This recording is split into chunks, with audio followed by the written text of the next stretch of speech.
ஒரு husband wife இருந்தாங்களாம். அந்த ஹஸ்பண்ட் அண்ட் ஒய்ஃப் வந்து அந்த அம்மா பார்த்தீங்கன்னு சொன்னா ஹஸ்பண்ட் வந்து ஒரு சைக்காலஜிஸ்ட் கிட்ட கூட்டு போனாங்களாம். சைக்காலஜிஸ்ட்னா ஒரு சைக்கியாட்ரிஸ்ட்னு வச்சுக்கோங்க, எப்படியோ ஒன்று கூட்டு போனாங்களா. கூட்டு போயிட்டு என் ஹஸ்பண்டுக்கு வந்து பயங்கரமான இன்ஃபீரியாரிட்டி காம்ப்ளெக்ஸு, என் ஹஸ்பண்டுக்கு கொஞ்சம் இதுக்கு ட்ரீட்மெண்ட் கொடுங்க அப்படின்னு சொல்லிட்டு சொன்னாங்களாம். இது நீங்க நல்லா சிந்திச்சாதான் இது புரியும், இல்லைன்னா அது என்னன்னு நீங்களே அப்புறமா சிந்திச்சுக்கோங்க. நான் அதை பத்தி பெருசா எக்ஸ்பிளைன் பண்ண போய் டைம் வந்து நான் எடுத்துக்கிறதுன்றது அது சரியா, நீங்களே சிந்திக்கணும் இது. Okay okay.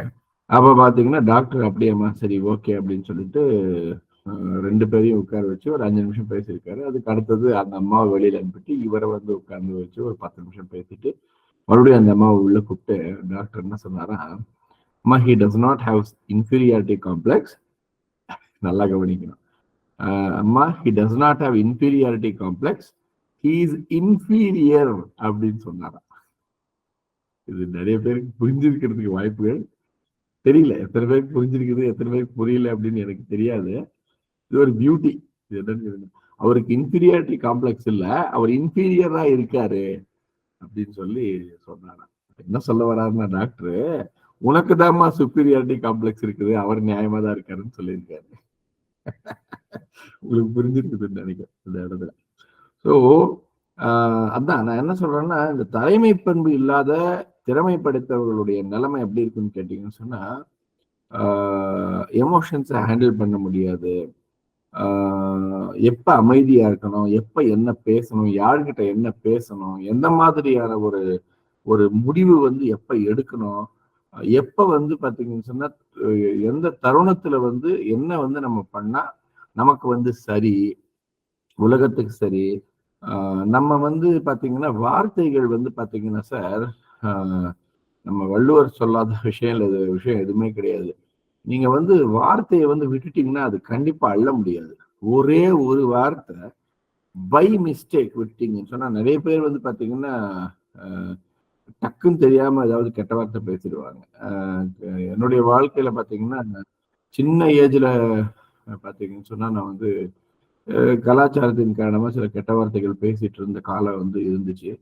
பட் சமீபத்துல கூட ஒரு நிகழ்வு நடந்தது. அதுல பாத்தீங்கன்னா எனக்கே தெரியாம ஒரு கெட்ட வார்த்தை நான் பேசியிருக்கேன். அது பேசுனது கூட எனக்கு தெரியாது. ஒருத்தர் நோட் பண்ணி, என்னுடைய ரொம்ப பெரிய வெல்விஷர் வந்து எனக்கு நோட் பண்ணி, இப்படி பேசிட்டீங்க நீங்க அப்படின்னு சொல்லும்போது நான் ரொம்ப மனசு கஷ்டப்பட்டேன். கிட்டத்தட்ட ஒரு 1 or 2 days எனக்கு அது மைண்ட்ல ஓடிட்டே இருந்துச்சு. என்னடா இது இவ்வளவு வருஷம் கழிச்சு இந்த மாதிரி எனக்கு வந்திருக்குது இது அப்படின்னு சொல்லிட்டு. பட் எனக்கே தெரியல என்ன அந்த வார்த்தை யூஸ் பண்ணேன்னு எனக்கு தெரியாது. ஏதோ ஒரு இக்கட்டான ஒரு சூழ்நிலையில ஒரு விஷயத்த வந்து ஹேண்டில் பண்ணிட்டு இருக்கும்போது அதை நான் யூஸ் பண்ணியிருக்கேன். அது ஸோ நான் பொதுவாக கெட்ட வார்த்தை யூஸ் பண்றதில்ல. பட் ஏதோ ஒரு வார்த்தை பொதுவாக நான் யூஸ் பண்ணுவேன். பட் காமராஜர் யூஸ் பண்ண அந்த எப்பயுமே யூஸ் பண்ணிட்டு இருந்த அந்த மண்ணாங்கட்டி அப்படின்ற அந்த வார்த்தை தான் நான் யூஸ் பண்ணேன். பட் அதை தாண்டி ஒரு இடத்துல நான் ஏதோ கெட்ட வார்த்தை ஒன்று யூஸ் பண்ணிட்டு இருக்கேன். அதை நோட் பண்ணி சொன்னாங்க. ஸோ நான் எதுக்கு சொல்றேன்னு கேட்டீங்கன்னா, என்னதான் வந்து ஒரு பண்பாடு நாகரிகம் அப்படின்ட்டு வந்திருந்தா கூட மனுஷனுக்கு வந்து சில சமயம் என்ன ஆகும்னா, அப்போ தலைமை பண்பு என்பது நம்ம வந்து வளர்த்துக்க வேண்டிய ஒரு விஷயம். ஸோ நான் என்ன சின்சியரா உங்க எல்லாருக்குமே ரிக்வெஸ்ட் பண்றேன்னு கேட்டீங்கன்னா, பார்த்தீங்கன்னா தலைமை பண்பு பற்றி மட்டும்தான் நம்ம வந்து பேசுவோம் எவ்ரிடே மீட்டிங்ல.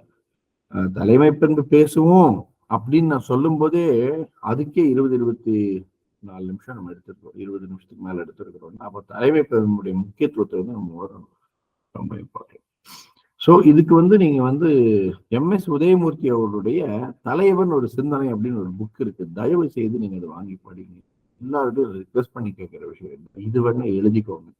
தலைவன் ஒரு சிந்தனை. ஒரு சிலர் படிச்சிருக்கிறது கூட வாய்ப்பு இருக்குது. படிச்சிருந்தா சந்தோஷம், படிக்கலன்னா கண்டிப்பா படிங்க, தயவு செய்து படிங்க. ஏன்னா MS உதயமூர்த்தி அவர்களுடைய புத்தகங்கள் வந்து படிக்க படிக்க படிக்க பார்த்தீங்கன்னு சொன்னா மனுஷன் வந்து என்னவா மாறிடுவான்னு சொன்னா ஒரு மிகப்பெரிய ஒரு ஒரு என்ன சொல்றது ஒரு ஒரு ஒரு மிகப்பெரிய ஒரு புரிதல் உலகத்தில் நமக்கு வரும்.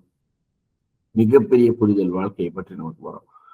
அது எப்படிப்பட்ட புரிதலா இருக்கும் அப்படின்னு கேட்டீங்கன்னா, அது வார்த்தைகள்ல சொல்ல முடியாது. சில அருமையான புத்தகங்கள், அவருடைய எண்ணங்கள் ஒன்னே போதும். ஆக்சுவலா அவருடைய எண்ணங்கள் அப்படின்ற அந்த புத்தகத்தை படிச்சுட்டாவே